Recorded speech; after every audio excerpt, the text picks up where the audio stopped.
The purpose is to see a different perspective, see it from the perspective of someone that's in a wheelchair and the challenges they face, and that we can be much more understanding and much more aware. So when we're designing buildings or we're redoing buildings, that we understand what those challenges are.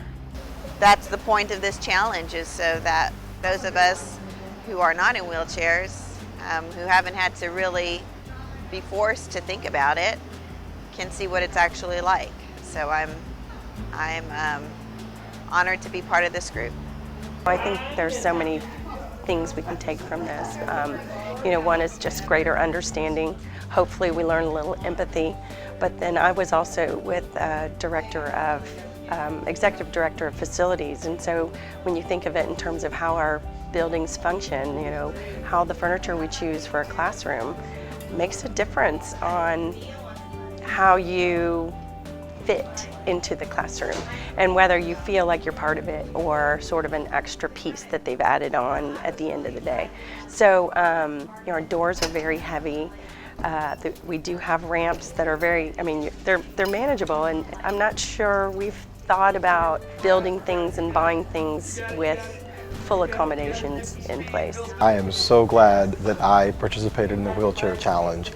It is a really eye-opening experience for me to see what it's like to use a wheelchair, albeit for a very short span of time, but it just gave me a very different perspective, and I really didn't know what I would have learned from it, but I've gained so much from the experience to understand what it's like to actually use a wheelchair, and then just issues of accessibility, just getting around, and some of the limitations that we still need to address in our schools.